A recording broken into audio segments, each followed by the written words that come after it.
Cari water heater yang aman. Supaya water heater aman dari sengatan listrik, pemasangan listriknya juga harus benar ya guys. Listrik yang terpasang harus di-grounding dengan benar. Apa sih fungsi grounding? Gunanya, jika terjadi arus pendek, aliran listriknya bisa dibuang ke tanah. Nah, ini dia tips and triknya. Tempelkan ujung test-pen ke stop kontak.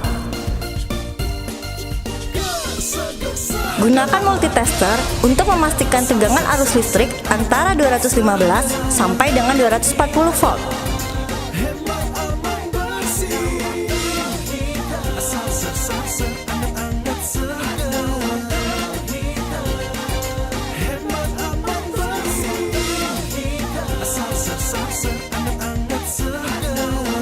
Ini dia stop kontak yang sudah di-grounding dengan benar.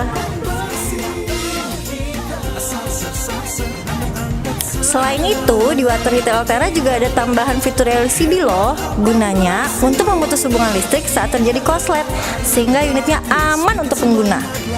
Jadi, jangan salah pilih ya guys. Water heater Ultera aman untuk kita semua.